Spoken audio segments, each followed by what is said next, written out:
Fazia tempos que eu não produzia um vídeo para postar na internet.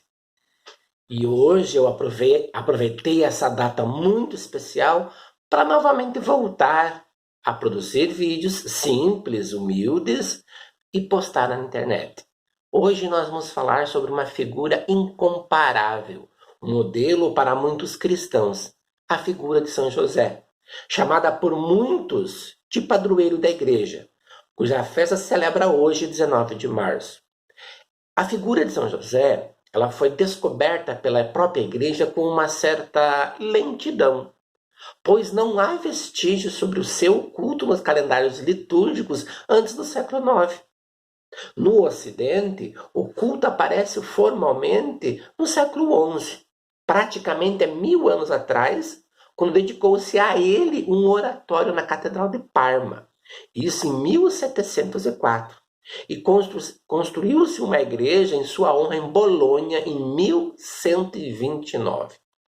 No século XIV, difundiu-se a festa de 19 de março dedicada ao santo, que se converteu em um preceito da igreja em 1621 por decisão do Papa Gregório XV. Há 151 anos, em 8 de dezembro de 1870, foi assinado o decreto Quemadmodum Deus, assinado pelo beato Papa Pio IX, declarando o esposo de Maria como patrono da Igreja Católica.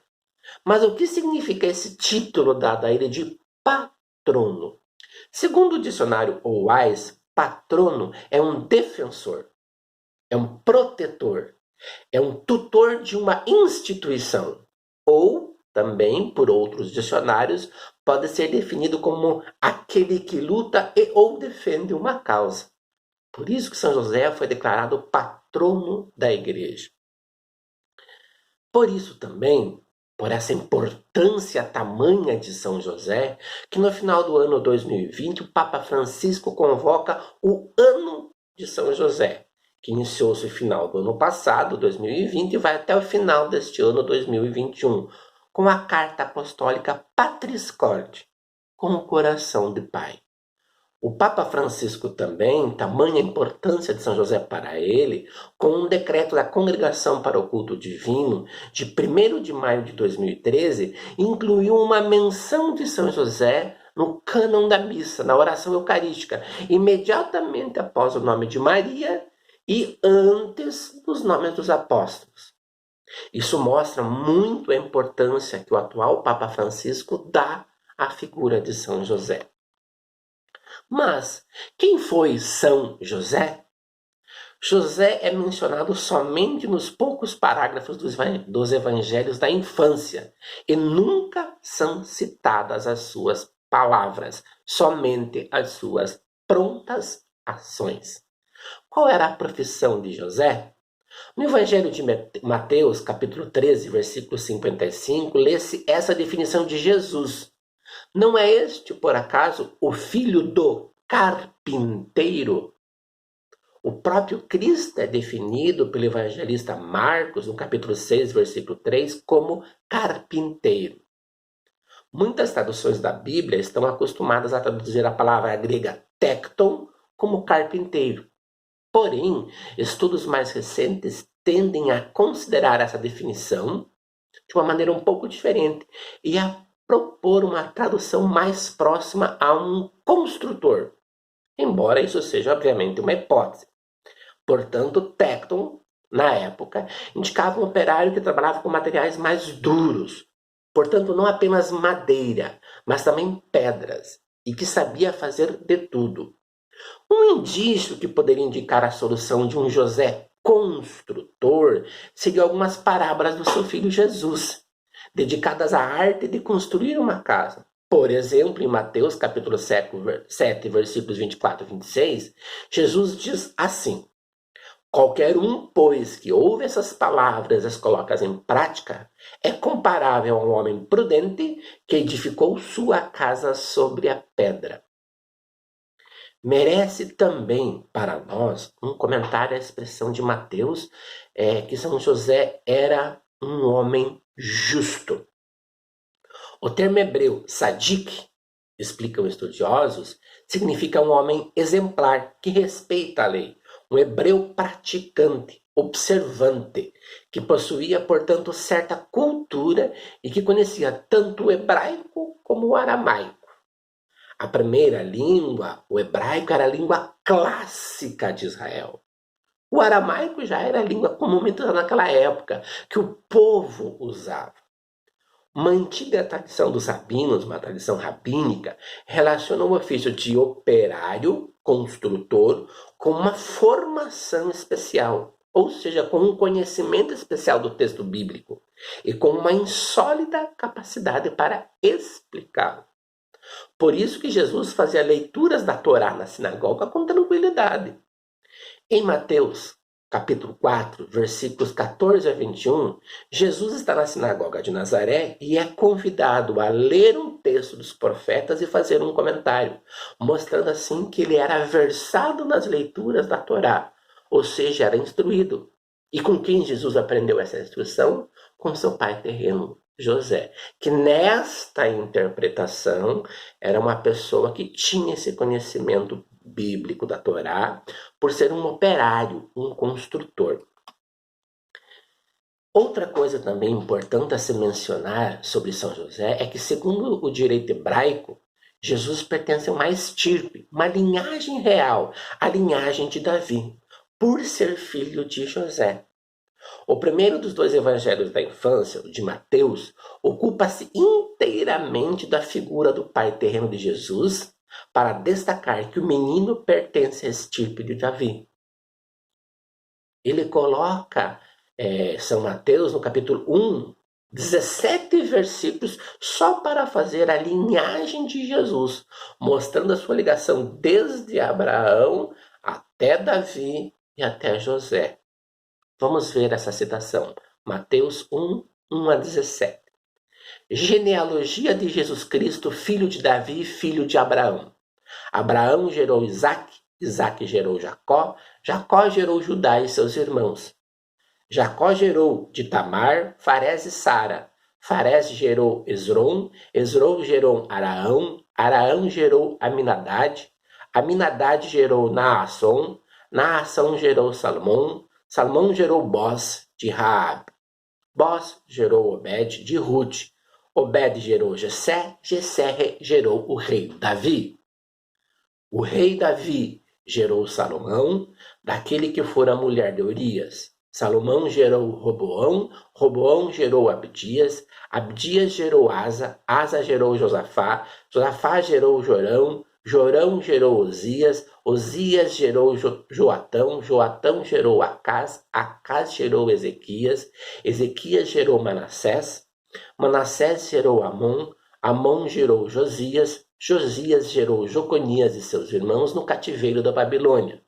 E, depois do cativeiro da Babilônia, Joconias gerou Salatiel, Salatiel gerou Zorobabel, Zorobabel gerou Abiúde, Abiúde gerou Eliassim, Eliassim gerou Azor, Azor gerou Sadoc, Sadoc gerou Aquim, Aquim gerou Eliúde, Eliúde gerou Eleazar, Eleazar gerou Matã, Matã gerou Jacó, Jacó gerou José, esposo de Maria, da qual nasceu Jesus, que é chamado o Cristo. Toda essa genealogia do pai terreno de Jesus para destacar que o menino pertence à estirpe de Davi. Enquanto descendente de Davi, de cuja raiz deveria nascer Jesus, segundo a profecia feita ao rei pelo profeta Natã, conforme 2 Samuel, capítulo 7, versículo 27, construirei uma dinastia para você. E como esposo de Maria, São José constitui essa dobradiça, esse elo de ligação entre o Antigo Testamento, os profetas, e o Novo Testamento, o Messias Jesus Cristo.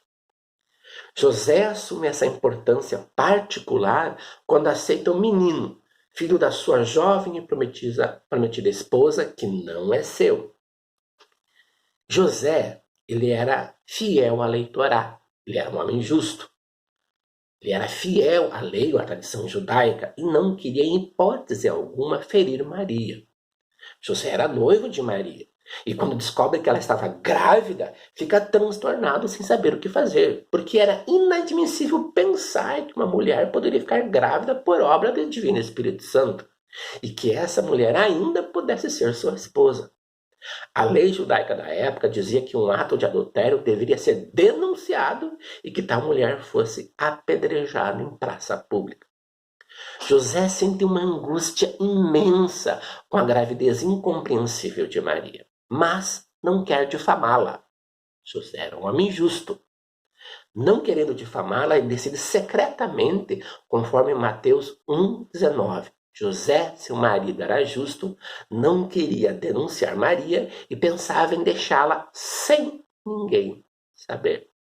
Então, no primeiro sonho, o anjo ajuda-o a resolver esse grave dilema. Diz assim, em Mateus 1, 20 e 21. O anjo falando a José: Não temas receber Maria, tua esposa, pois o que ela concebeu é obra do Espírito Santo. Ela dará à luz um filho, ao qual darás o nome de Jesus, porque ele salvará o povo dos seus pecados. Então, a resposta foi imediata.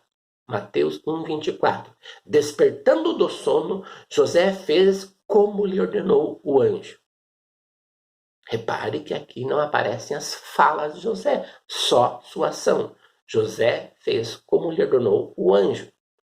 Com essa obediência, ele supera o seu drama e salva Maria. O evangelista Lucas refere que José enfrentou a longa e incômoda viagem de Nazaré a Belém, devido à lei do imperador César Augusto relativa ao recenseamento, que impunha a cada um registrar-se na própria cidade de origem. E foi precisamente nessa circunstância que nasceu Jesus, Lucas 2, 1 a 7, sendo inscrito no registro do império como todos os outros meninos. Em um outro sonho, o anjo dá esta ordem a José: Levanta-te, toma o menino e sua mãe, foge para o Egito e fica lá até que eu te avise, pois Herodes procurará o menino para o matar. Mateus 2,13. José não hesitou em obedecer, sem se questionar sobre as dificuldades que encontraria. Em Mateus 2, 14 e 15 diz assim: E ele levantou-se de noite, tomou o menino e sua mãe e partiu para o Egito, permanecendo ali até a morte de Herodes. Novamente aparece a ação de José, mas não suas falas. A humildade de José, José que age no silêncio, que age na tranquilidade. No Egito, com confiança e paciência, José esperou do anjo o aviso prometido para voltar ao seu país. Logo que o mensageiro divino, num terceiro sonho, depois que informar que o rei tinha morrido, lhe ordena que se levante, tome consigo o menino e sua mãe e regresse à terra de Israel. Isso em Mateus 2, 19 e 20. De novo, José obedece sem hesitar. Em Mateus 2, 21 diz assim: Levantando-se, ele tomou o menino e sua mãe e voltou para a terra de Israel. Durante a viagem de regresso, porém, tendo ouvido dizer que Arquelau reinava na Judéia em lugar de Herodes, seu pai, teve medo de ir para lá. Então, advertido em sonho, é a quarta vez que isso acontece, retirou-se para a região da Galileia e foi morar numa cidade chamada Nazaré. Mateus 2, 22, 23. E o que nós, sabendo a história de São José, sabendo o que ele era, sabendo as citações bíblicas de São José, qual é a mensagem de São José para nós hoje, 2021? Segundo o Papa Francisco, na carta apostólica Patris Corde, no coração do Pai, José é o exemplo de pai amado, pai na ternura, pai na obediência, pai no acolhimento, pai com coragem criativa, pai trabalhador e pai sempre na sombra. Nessa nossa conversa de hoje, eu quero abordar com vocês uma dessas características de São José, apontadas pelo Papa Francisco, a de José como trabalhador sempre na sombra. Nos evangelhos, como eu mencionei quando fiz essa apresentação de São José pelos evangelhos de Mateus e tal, não há uma única palavra de José. Nem as suas palavras de consentimento sequer são relatadas. Mateus escreve diretamente: Quando acordou do sonho, José fez conforme o anjo havia lhe ordenado. Não tem as falas de São José. José escutou o anjo do Senhor e respondeu ao chamado de Deus para cuidar de José e Maria, de Jesus e Maria. Ele não queria aparecer, ele não precisava aparecer. Desta maneira, São José cumpriu seu papel no plano de Deus e chegou a ser uma bênção, não só para a Sagrada Família, Maria, Jesus e José, como para toda a humanidade. Com Maria, José serviu de exemplo, de modelo para o menino Jesus enquanto ele crescia em sabedoria, idade e graça. Por isso ele nos fez compreender a importância das pessoas comuns, aquelas que estão distantes dos holofotes, aquelas que exercitam todos os dias paciência, que infundem esperança, semeando corresponsabilidade. Justamente como São José, o homem que passa despercebido, o homem da presença cotidiana, discreta e escondida, mas eficaz. A sua felicidade está no dom de si mesmo. Ele nunca foi frustrado, mas sempre confiante. José permanece em silêncio, sem lamentações, mas realizando gestos concretos de confiança no Altíssimo. A sua figura, portanto, segundo o Papa Francisco, é exemplar para nós. E vendo esse São José que passa despercebido, mas que age, que faz, quantas são as pessoas em nossas comunidades, em nossas paróquias, que passam despercebidas?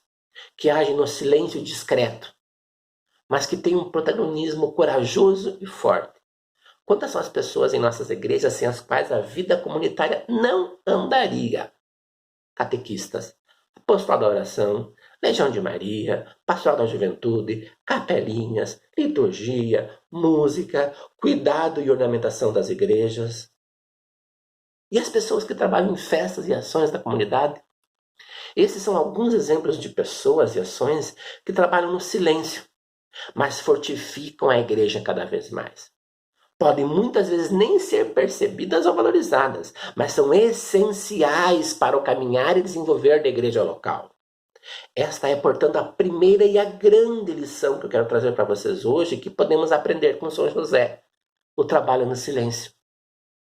E nós precisamos valorizar as tantas pessoas que realizam esses trabalhos no silêncio, que são eficazes, mas que passam despercebidos.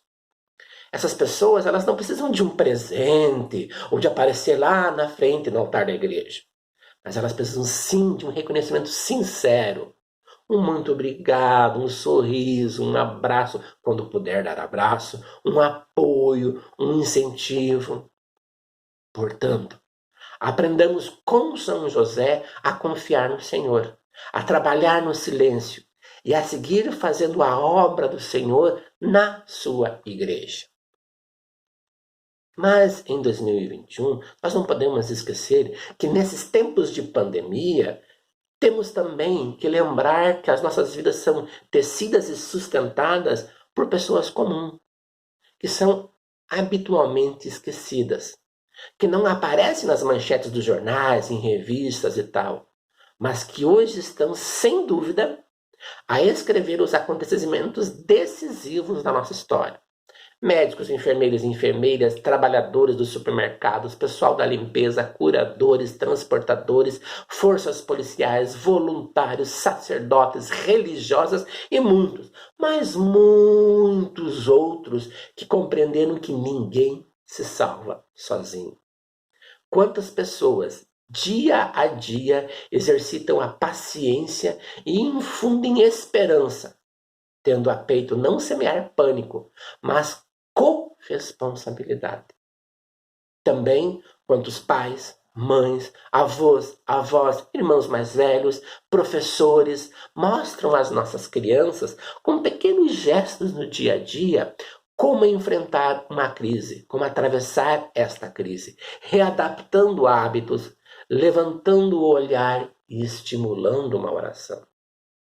Para essas inúmeras pessoas, também o nosso sincero agradecimento e as nossas orações a São José. Falando também em São José, eu gostaria de ressaltar que não é só o Papa Francisco que tem carinho especial por São José.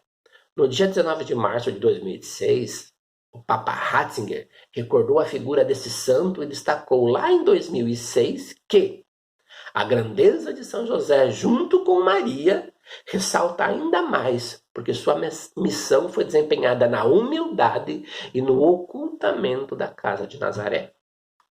Com as palavras do agora Papa Emérito Bento XVI e com as orientações do Papa Francisco na Carta Apostólica Patris Corde, no coração de Pai, reflitamos, nos recolhamos e oremos, pedindo a São José que ele nos ilumine nessa caminhada em silêncio, mas firmes em nossa fé no Senhor. Oremos. Salve, guardião do Redentor e esposo da Virgem Maria. A vós Deus confiou o seu Filho. Em vós Maria depositou sua confiança. Convosco Cristo tornou-se homem. Ó bem-aventurado José, mostrai-vos Pai também para nós e guiai-nos no caminho da vida. Alcançai-nos graça, misericórdia e coragem e defendei-nos de todo o mal. Amém.